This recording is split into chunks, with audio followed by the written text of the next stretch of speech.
Thank you very much. You know, people have asked me, of all the places I've traveled around the world to visit and photograph and document, what is my favorite? And I have to admit that there are two that are tied for first place on my list. One is Lake Baikal, which you've already seen, and the other is Serengeti. That name, Serengeti, is there anyone in the world who has not heard that name, Serengeti? It's a very special place. I want to start out by showing you, I guess I'll show you,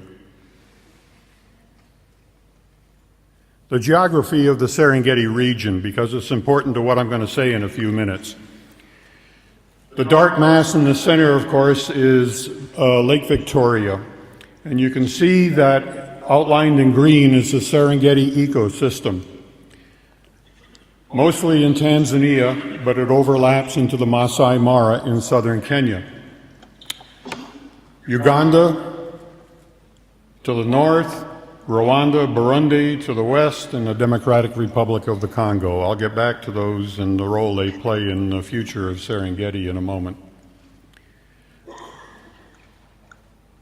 The Serengeti ecosystem is a total of about 10,000 square miles, or roughly 26,000 kilometers.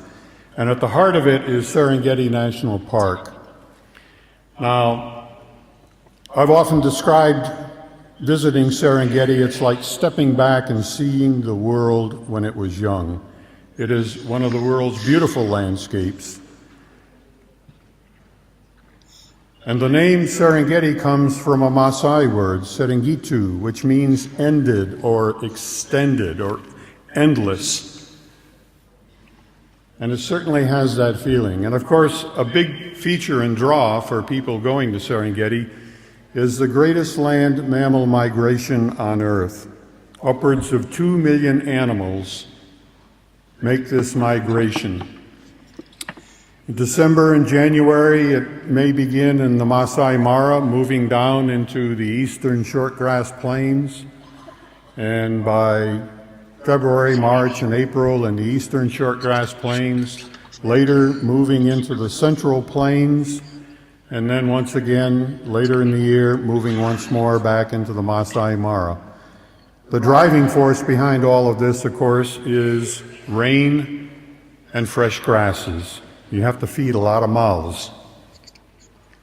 It is one of the great spectacles on Earth to see this many animals all in one place in the eastern shortgrass plains. This happens to be in February during the calving season for wildebeest. It's a real spectacle. And of course, as I mentioned, this is the driving force, water. It fills the water holes.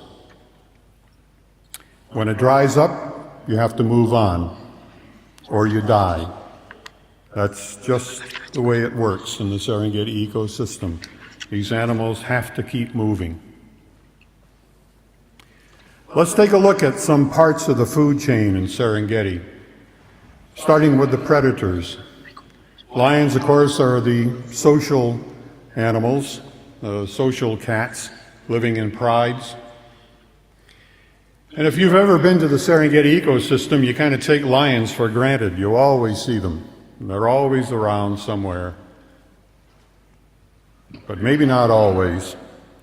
In the 1940s, all across the African continent, it was estimated that there may have been upwards of 500,000 lions. By the 1980s, 200,000 or less. Now, 20,000 or less. These numbers, by the way, this last number comes from studies that were done by Oxford University. In the Serengeti ecosystem, there's between 3,000 and 4,000 lions, depending on population fluctuations. So you can see Serengeti is a very valuable repository for lions on the African continent. Some other big cats, leopards. Sometimes you can see them hunting during the day. More often you see them sacked out in a tree. Leopard population across the continent These numbers are inexact. As you probably understand, it's very difficult to make a census of some of these species. The fast cats, the cheetahs,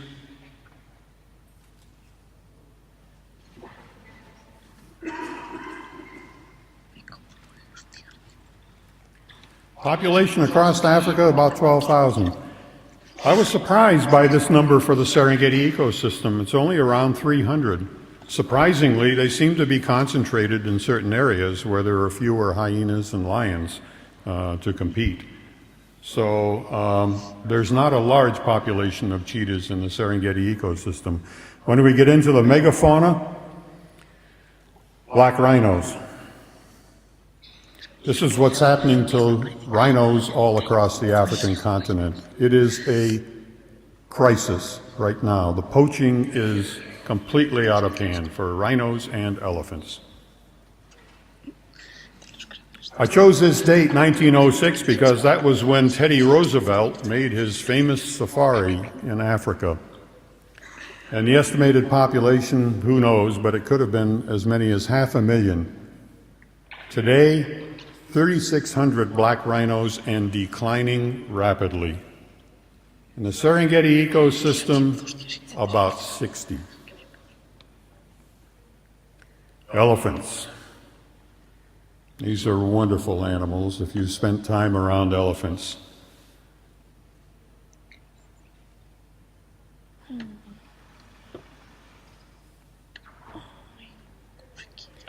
I had the task of photographing poaching back in 1989 and 1990, and it is even worse today. As many people can tell you now, it is really a crisis across Africa. In 1989, the country of Kenya burned $3 million worth of ivory to demonstrate to the world that they were cracking down on poaching. Unfortunately, it hasn't stopped.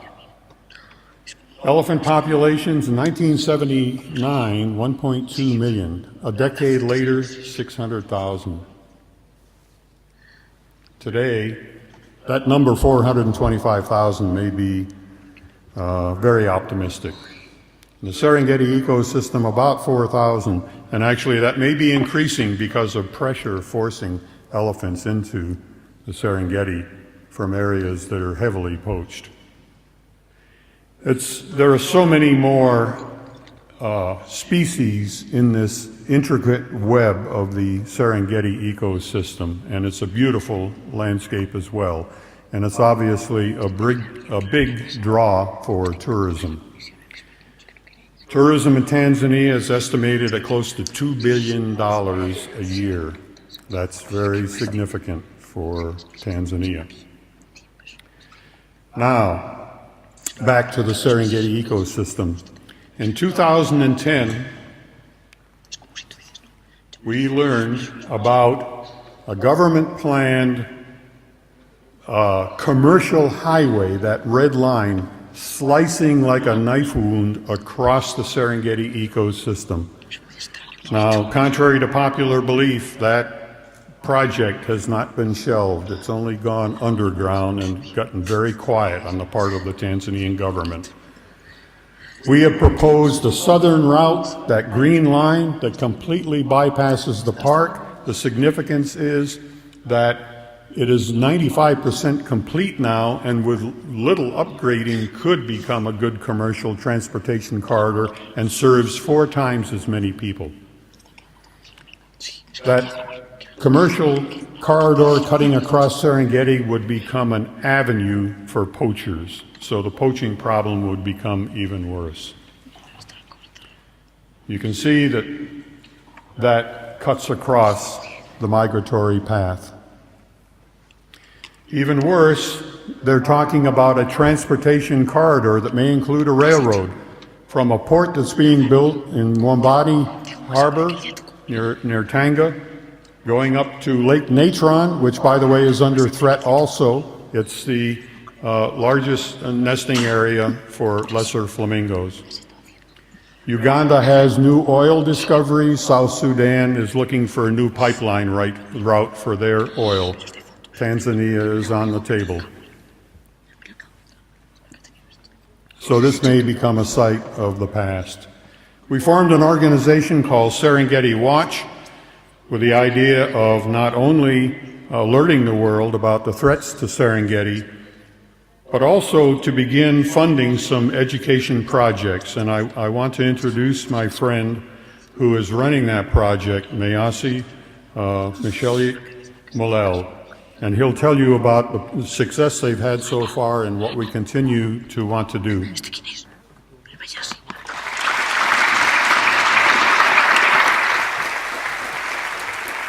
Thank you, Boyd. Good evening, everyone. I am Meyasi from Tanzania, and as Boyd presented, we are running a project called the Serengeti Teachers Environmental Pilot, which is just try to advocate and intervene on the alarm that Boyd has shown.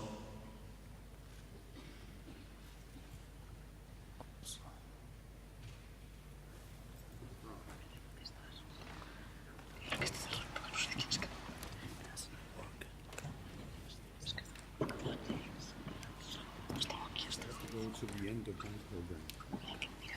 It continues from there.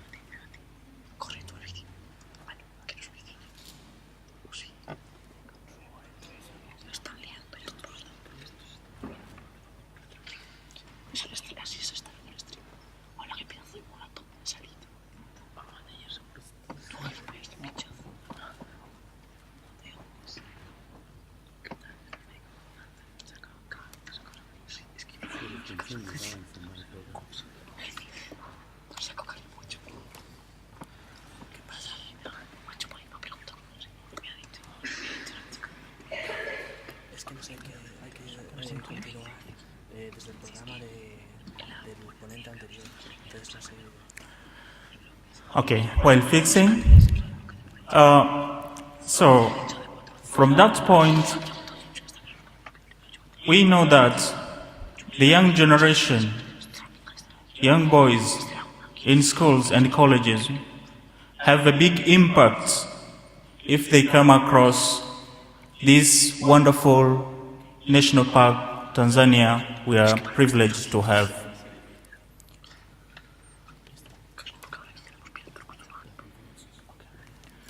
So, what we did, we incorporated the curriculum that they learn in school, where they learn ecosystem. It is where they don't just take students to the park, but they just give them theory, knowledge about wildlife or animals.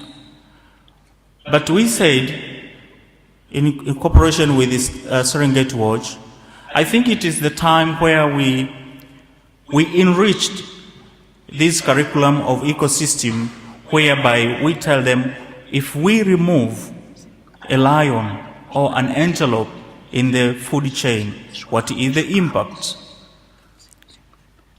So, this is when we had the STEP project, where first we enriched the curriculum. We have to add some components that will intervene on the alarm of wildlife in Tanzania. And then we take teachers, we train them, and then we take them to the parks, where we explain the whole thing of ecosystem by seeing in the parks. You have seen the alarming, the numbers of lions, leopards,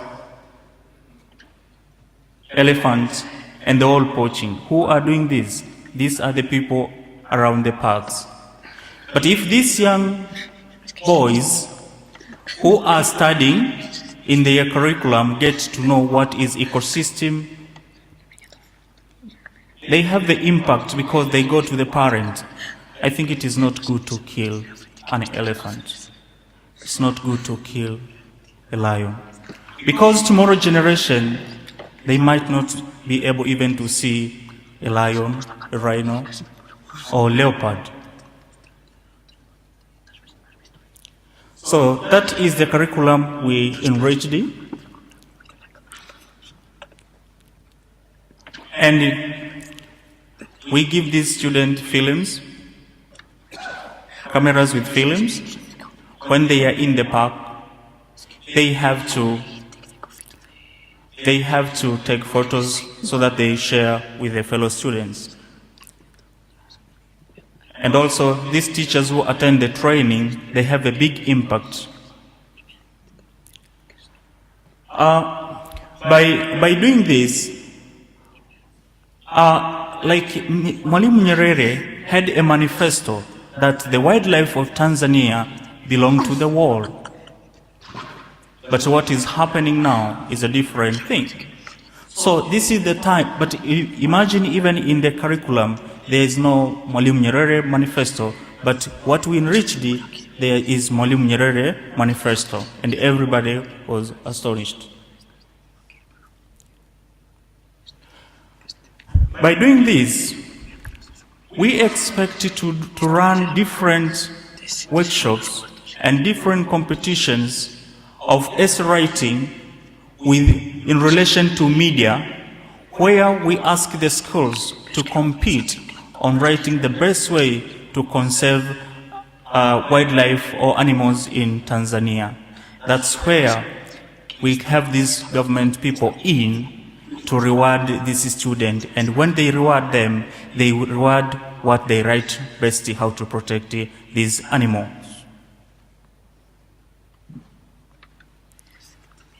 So, as everybody is talking about Serengeti, it is the effort, it's the only place where the migration in the whole world is happening.